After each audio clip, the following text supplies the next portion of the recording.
Baik, untuk semuanya, bismillahirrahmanirrahim. Assalamualaikum warahmatullahi wabarakatuh. Waalaikumsalam warahmatullahi wabarakatuh. Bagaimana kabarnya? Alhamdulillah. Baik, untuk semuanya, seperti biasa saya akan cek terlebih dahulu kehadiran kalian semuanya. 11-1 Adelia ada ya? Ada. Anissa dulu kami ada?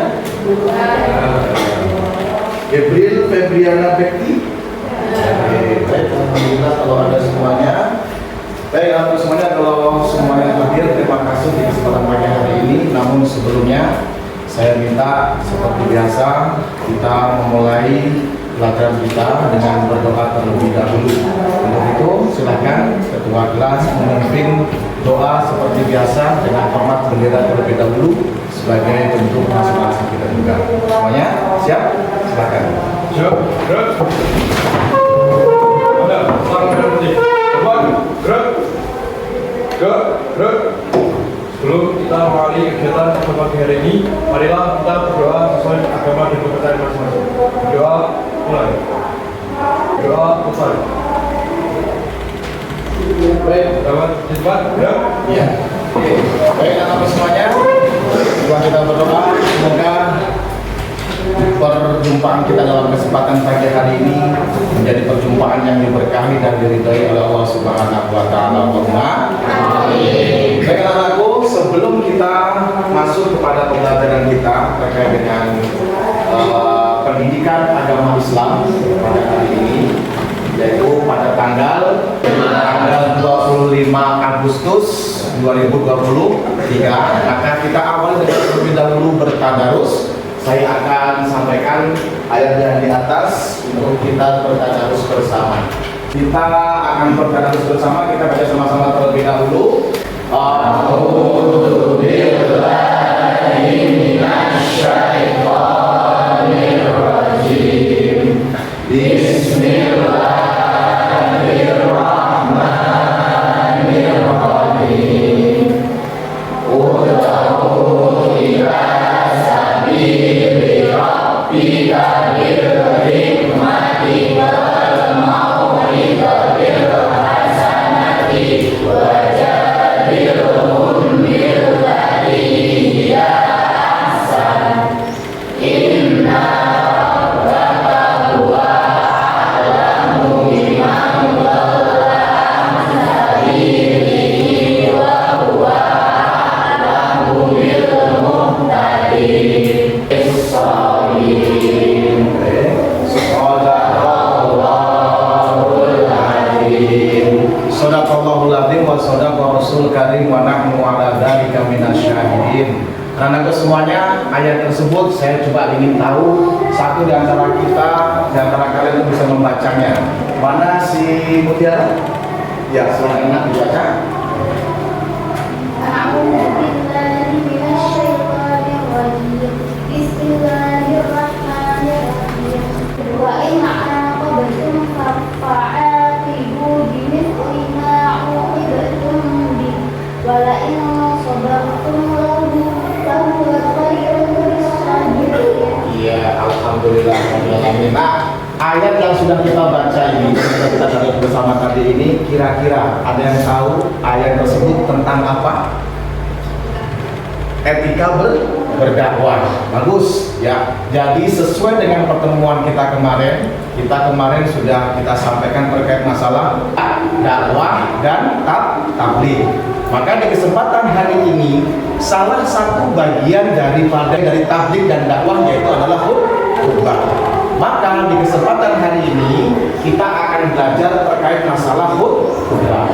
Ada di antara kalian yang pernah praktek berkhutbah? Belum Pak? Belum. Sudah ada, namun hanya tugas rohis saja. Ya, pernah ada di tugas rohis, ya bagus. Artinya ketika rohis mungkin bahasanya dakwah kepada adik-adik kelas kalian ya. Ya. Maka dalam hal ini kita coba akan belajar bagaimana menyusun khutbah atau mengerti beberapa syarat dan rukun khutbah. Maka untuk itu anak-anakku semuanya, sebelum kita masuk pada pembelajaran kita, akan saya sampaikan tujuan pembelajaran kita hari ini. Ya, tujuan pembelajaran kita hari ini coba dibaca yang pertama mana kira-kira? Siswa dapat menentukan syarat rukun dan sunnah khutbah. Oke, siswa dapat menentukan syarat dan rukun khutbah atau sunnah khutbah. Ini tujuan kita hari ini. Dan yang ketiga, Peserta didik mampu menyusun khutbah dan mempraktikkannya. nah ini sesuai dengan harapan kita, sesuai dengan konteks kita pada hari ini mempelajari tentang masalah khutbah. Harapannya kalian nanti tahu bagaimana cara menyusun teks khutbah. Paham ya? Oke. Selanjutnya supaya kita tahu bagaimana tujuan ini kita tercapai, terlebih dahulu akan saya sampaikan di hadapan kalian video. الذي خلق الموت والحياة ليبلوكم أيكم أحسن عملا أشهد أن لا إله إلا الله وحده لا شريك له وأشهد أن محمدا عبده ورسوله لا نبي بعده اللهم صل وسلم وبارك على سيدنا ومولانا محمد بن عبد الله وعلى آله وصحبه ومن تبعه بإحسان إلى يوم القيامة أما بعد. Dari video tadi ada mukadimahnya dan sebagainya. Ya, kira-kira apa yang disampaikan oleh khotib tersebut kira-kira sudah benar atau belum? Sudah? Oke. Dari mana kita tahu sudahnya kira-kira? Sesuai rukun. Nah, maka dalam hal ini sebelum kita mengerti supaya kita tahu bahwasanya khutbah itu benar apa salahnya, berarti tentunya harus diawali dengan kita tahu syarat dan rukunnya. Nah, maka sesuai dengan tujuan kita nanti selanjutnya kalian akan saya minta untuk bisa menyusun khutbah ke depannya nanti. Baik anak-anakku semuanya, selanjutnya setelah kalian sudah mengetahui beberapa rukun khutbah atau beberapa kalian tadi saya sampaikan terkait dengan video khutbah, saya minta nanti kalian diskusikan, dan ini video saya sampaikan sebagai bahan awal kalian untuk diskusi nanti, dan akan saya buat kelompok dan akan saya kasih lembaran kertas sesuai dengan kelompoknya masing-masing, sehingga nanti kalian bisa tahu di antara kelompok masing-masing, oh yang kelompok ini menyampaikan rukun syarat khutbah, kelompok ini menyampaikan sunnah khutbah, sehingga nanti harapannya bisa menyajikan. Namun sebagai langkah awal untuk bahan diskusi kalian, silakan juga kita akan sampaikan video tersebut. Beberapa halangan ketika khatib berkhutbah. Saat khatib berkhutbah di hari Jumat, kita lakukan beberapa hal berikut ini. Pertama, berbicara, sekalipun dalam rangka mengingatkan orang lain untuk tidak berbicara. Karena Nabi SAW pernah bersabda yang artinya, apabila kamu mengingatkan temanmu pada waktu Jumatan dengan berkata diam pada imam sedang berkhutbah, berarti kamu pun telah menggugurkan pahala Jumatanmu. Kedua, bermain hal yang sia-sia seperti memainkan HP dan semacamnya. Karena Nabi SAW pernah bersabda yang artinya, siapa yang bermain kerikil ketika khatib tengah berkhutbah, berarti dia telah menggugurkan pahala Jumatannya. Ketiga, duduk sambil mengelus lutut. Sahabat Mu'adz bin Anas menceritakan bahwa Nabi SAW melarang melakukan ikhtibah, yaitu duduk sambil mengelus lutut ketika khatib sedang khutbah Jumat. Keempat, tidur ketika mendengarkan khutbah. Muhammad bin Sirin, salah seorang ulama tabi'in, beliau menceritakan mereka, yaitu para sahabat, sangat membenci orang-orang yang tidur ketika khatib sedang berkhutbah. Mereka mencela dengan celaan yang keras. Karena itu, apabila merasa ngantuk, Nabi SAW menyarankan agar kita pindah posisi. Beliau bersabda yang artinya, apabila kalian mengantuk pada hari Jumat, maka pindahlah tempat duduk. Oke, baik. Dari video yang sudah kami tayangkan, maka setelah ini kalian kita buat kelompok 1 sampai dengan 5 kelompok, dan setiap kelompoknya bisa jadi 1 sampai 5. Akan kita gabung baik putra maupun putri, sehingga nanti kalian diskusikan ya sesuai dengan tujuan pembelajaran kita tadi.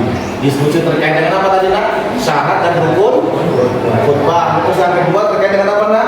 Menyajikan nanti untuk bisa disampaikan, disajikan, dipresentasikan. Satu orang saja tidak masalah nak. Yang jelas hasil dari diskusi kalian.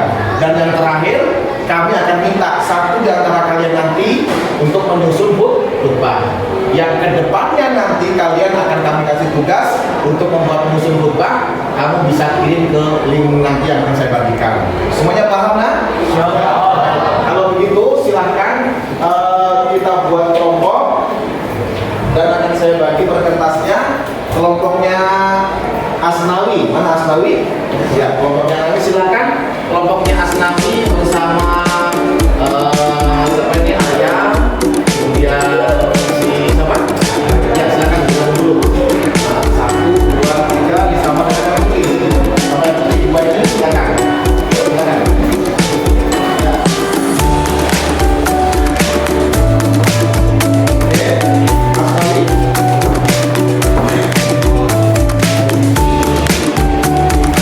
Ya, selanjutnya kelompoknya Mulia mana Mulia?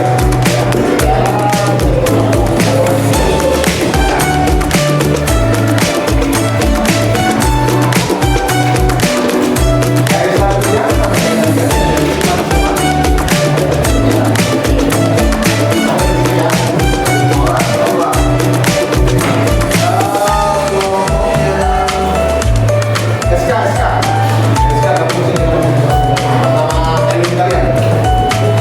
bisa didiskusikan dan sepakati di antara mereka nanti siapa yang akan menyajikannya di depan. Semuanya paham? Maka semuanya?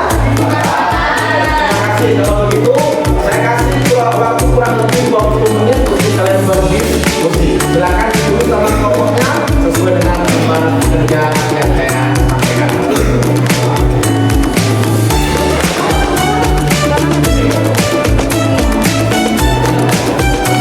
Ya, kelompok itu nanti setelah di kelompok itu silakan dilihat materi yang ada. Dan itu materi yang saya sampaikan tidak mematok hanya itu ya, kalian bisa browsing lewat internet, mungkin menemukan sesuatu yang baru, nanti bisa ditanyakan. Ketika temanmu menyampaikan sedangkan tidak sesuai dengan apa yang kalian dapatkan dari media internet atau baru dari media apapun, kamu tanyakan sehingga nanti bisa kalian belajar, oh ternyata ada sesuatu yang baru yang kita pelajari pula. Itu nah ya?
merepresentasikan dari apa yang sudah kalian diskusikan.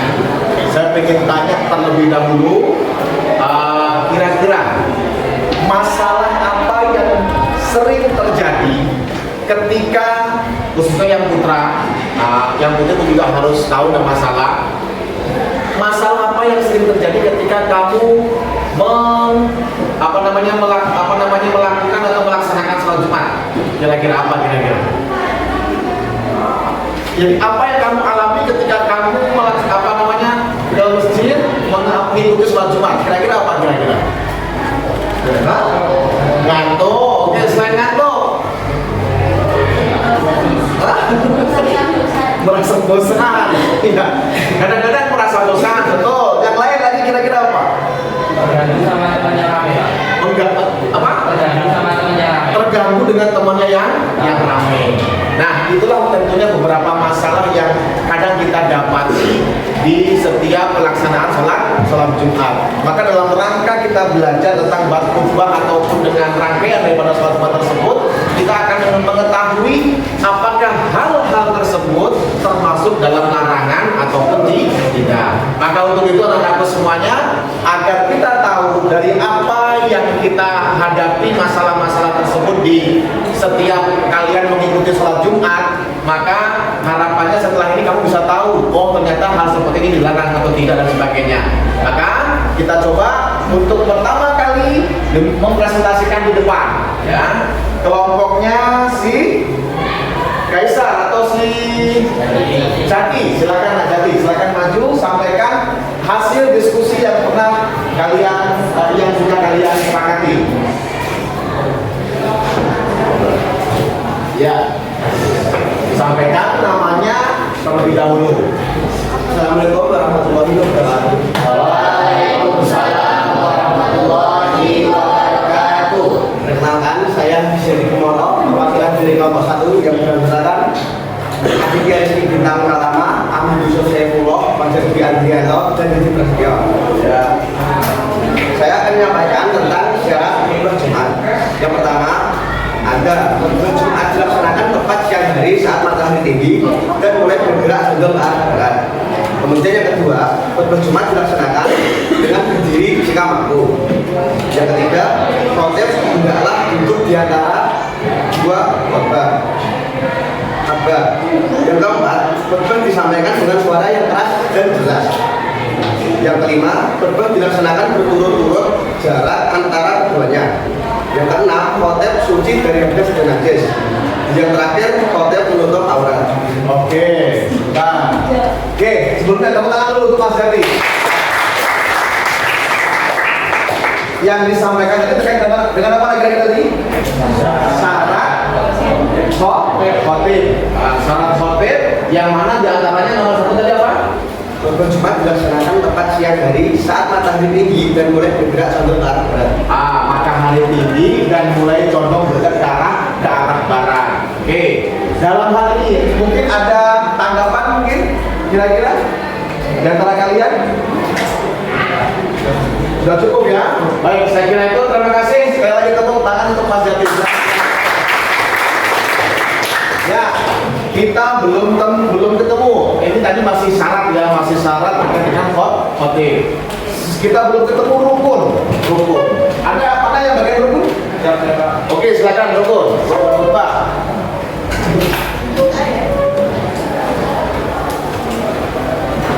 Ya, sebelumnya perkenalkan, nama saya SK Indiansani dari kelompok 2 yang beranggotakan Erwin, Nabila, Luna, Alzira, dan Yulia. Saya di sini ingin menyampaikan rukun khutbah. Rukun khutbah yang pertama, mengucapkan puji-pujian kepada Allah Subhanahu wa taala. Yang kedua, mengucap 2 kalimat syahadat. Yang ketiga, membaca sholawat atas Rasulullah. Yang keempat, berwasiat takwa.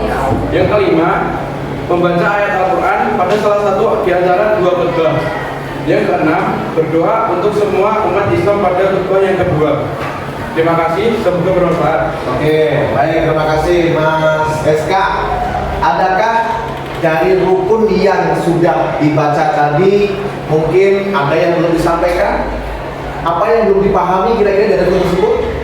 Coba, rukun yang pertama apa tadi? Membaca membaca puji-pujian kepada Allah Subhanahu wa taala. Membaca puji-pujian. Kira-kira paham belum Bapak membaca puji-pujian? Memuji Allah. Bagaimana kalimatnya sekarang kira-kira? Alhamdulillah kita dapat berkumpul di sini berkat rahmat Allah Subhanahu wa taala. Oke, alhamdulillahirabbil alamin. Puji-pujian itu artinya ya alhamdulillahirabbil alamin. Oke, terus sampai dengan yang keenam, apa itu di situ nak? Berdoa untuk semua umat Islam pada khutbah yang kedua. Berdoa untuk semua umat Islam sampai dengan terakhir berdoa, artinya berdoa di sini di khutbah berapa kira-kira nak? Di khutbah kedua. Oke, kalau gitu terima kasih, tepuk tangan untuk Mas Seska. Dan selanjutnya anak-anakku, kita sudah tahu tadi syarat, kemudian sudah kita tahu rukunnya, dan tentunya kita terkait dengan khutbah Jumat di sini, kita juga tidak pernah lepas untuk bisa tahu, untuk lebih tahu terkait dengan sunnah khutbah. Oke, siapa yang bagian sunnah khutbah di sini tadi? Ya, silakan. Siapa yang bagian membaca? Ya, maju.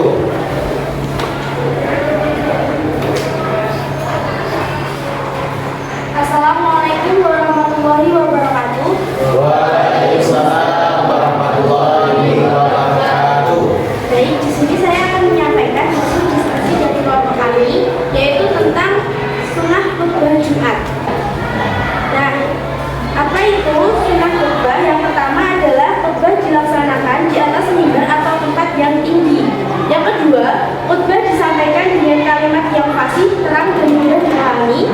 Yang ketiga, khotib menghadap ke jamaah sholat Jumat. Yang keempat, khotib membaca sholawat atau yang lainnya di antara dua khutbah. Yang kelima, khotib menertibkan 3 rukun, yaitu dimulai dari puji-pujian, sholawat Nabi dan berwasiat. Yang keenam adalah jamaah sholat Jumat hendaklah diam, tenang dan memperhatikan khutbah Jumat. Yang ketujuh, khotib hendaklah memberi salam. Yang kedelapan, khotib hendaklah duduk di kursi mimbar sesudah memberi salam dan mendengarkan azan.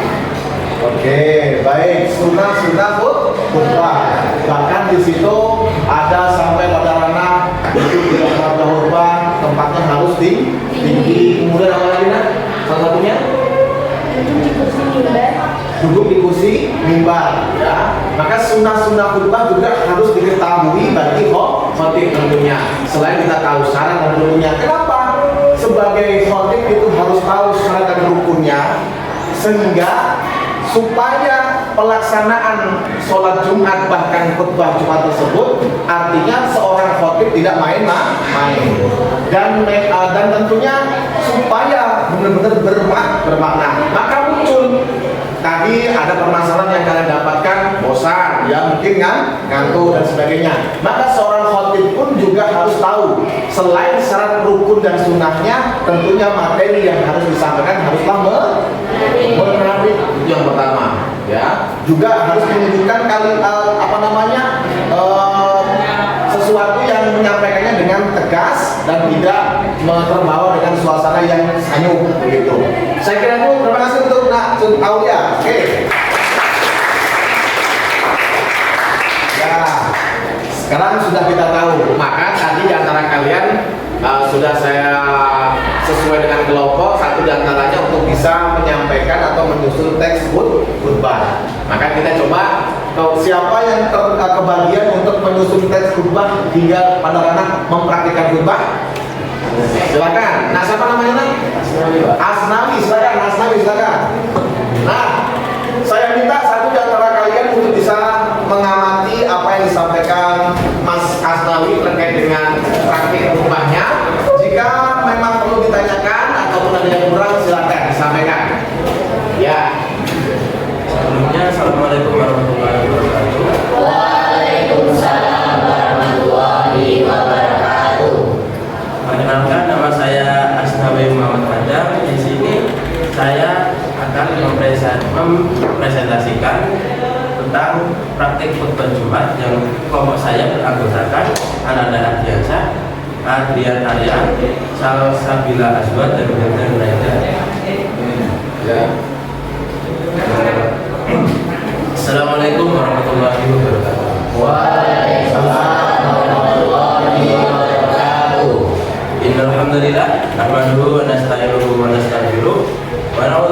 billahi min syururi anfusina wa min sayyiati a'malina.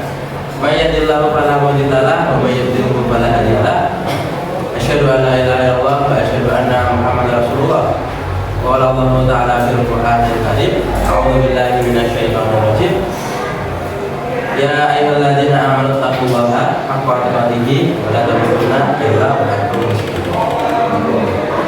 Jamaah rahimahullah, pertama-tama marilah kita panjatkan puji dan syukur kehadirat Allah Subhanahu wa taala yang telah memberikan rahmat dan hidayahnya sehingga kita dapat berkumpul di tempat yang mulia ini. Serta jangan lupa kita juga harus selalu meningkatkan takwa kita kepada Allah supaya kita bisa menjadi seorang mukmin yang baik. Jamaah rahimahullah, di kesempatan siang ini saya akan menyampaikan tentang sholat. Sholat adalah yang agama, maka dari itu janganlah lupa dengan sholat. Barakallahu ta'ala fil Qur'anil Karim wa nafa'ani wa iyyakum bima fihi wa ayatin wa dzikril hakim wa taqabbala minni wa minkum tilawatahu innahu huwal ghafurur rahim. Oke, baik teman-teman, terima kasih. Oke, dari tadi ada mukadimah sampai dengan apa yang sudah Mas Asri baca. Kira-kira ada tanggapan di mana kurangnya, di mana salahnya? Silakan menunjuk. Intonasinya kurang jelas. Intonasinya kurang jelas, maka berarti berarti harus pelan. Artinya harus bukan pelan, tetapi harus jelas dan ada tempo dalam memberikan penyampaiannya supaya intonasinya bisa didengar. Oke, baik, kemudian Kurang semangat, Pak. kurang semangat. Ya, kurang semangat Mas Asnawi ya. Tapi tadi saya mendengarkan beberapa poin yang belum disampaikan secara berurut. Kira-kira ada yang tahu nggak dari urutan mukadimah pembukaan awalnya? Sampaikan membaca? Bukan. Sholawat. Maka dengar. Rentetannya adalah ketika kamu menyampaikan khutbah pertama alhamdulillahirabbil alamin. Terus yang kedua syahadat asyhadu alla ilaha illallah. Terus yang ketiga sholawat Allahumma ala sayyidina Muhammad wa ala alihi sayyidina Muhammad boleh atau wa ala alihi wa ashabihi ajma'in. Itu rentetan 3 rukun yang tidak boleh terbalik dan harus dibaca. Paham semuanya nak? Nah, dari situ kita bisa ketahui bahwasanya khutbah tersebut bisa dibilang benar ataupun bukan salah ya, artinya akan terkurangi bagaimana makna daripada orang tersebut mengerti atau belum syarat dan rukun khutbah. Sudah dimengerti? Namun tidak apa-apa, dari sini kita ketahui. Tepuk tangan untuk Mas Anwar. Baik anak-anakku semuanya, dari apa yang sudah kalian presentasikan tadi, baik syarat maupun rukun serta kemudian sunnah dan sebagainya, bahkan sebenarnya praktik khutbah bisa kita ambil kesimpulan, ya, sehingga kita bisa ketahui kesimpulan dari apa yang sudah kalian presentasikan. Coba saya ingin satu di antara kalian menyampaikan apa yang kalian dapat dari beberapa presentasi tadi, setidaknya nyantol 1-2 di antara kalian untuk bisa mengerti. Silakan, siapa yang bisa menyampaikan? Oke, silakan Mas Anu. Siapa namanya? Ananda. Baik, silakan Mas Ananda. Perkenalkan nama saya Ananda Saputra. Sambil berdiri. Perkenalkan nama saya Ananda Saputra. Saya akan menyampaikan kesimpulan dari pelajaran kita ini. Yang pertama adalah khutbah Jumat akan terbiasa tujuan syariat jika terdapat sesuai dengan syarat dan juga rukunnya. Yang kedua adalah kita sudah mengetahui bahwa terdapat 5 sampai 6 rukun sholat, yaitu yang pertama mengucapkan pujian-pujian kepada Allah Subhanahu wa taala, yang kedua membaca 2 kalimat syahadat, yang ketiga adalah membaca shalawat kepada Rasulullah SAW, yang keempat adalah berwasiat takwa, yang kelima adalah membacakan surat-surat yang ada di Al-Quran pada salah satu khutbah. Betul. Yang keenam adalah kita akan khotib akan berdoa kepada seluruh umat Islam pada khutbah yang kedua. Oke, baik. Tepuk tangan untuk Mas Randa. Tadi kita sebutkan sama-sama rukun khutbah yang pertama apa? Membaca hamdalah. Kemudian yang kedua membaca syahadataini. Oke, terus yang ketiga sholawat, membaca sholawat. Nah, saya tekankan lagi, 3 rukun pertama ini tidak boleh terbalik dan harus dibaca.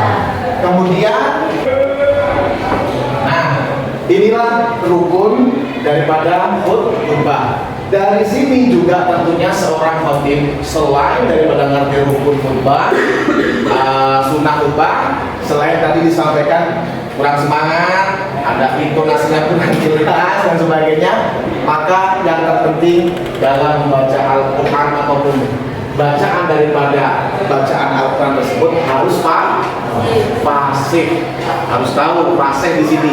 Maka sehingga menjadi seorang khotib itu tidak main-main, memang benar-benar harus mumpuni bacaan Al-Qurannya, fasih apa tidaknya, berhijaiyahnya. Jadi mengerti nah? Paham ya? Oke. Maka untuk itu selanjutnya saya minta untuk tugas selanjutnya ya, kalian nanti untuk bisa menyusun teks khutbah singkat sesuai dengan rukun yang sudah kita pelajari ini. Nah, karena saya sudah masuk grup kelas kalian, nanti akan saya sampaikan link pengumpulan tugas tersebut. Akan saya koreksi, saya tidak perlu butuh banyaknya materi, ya sedikit saja mungkin 3 baris, 3 baris saja atau paling banyak 5 baris materi saja.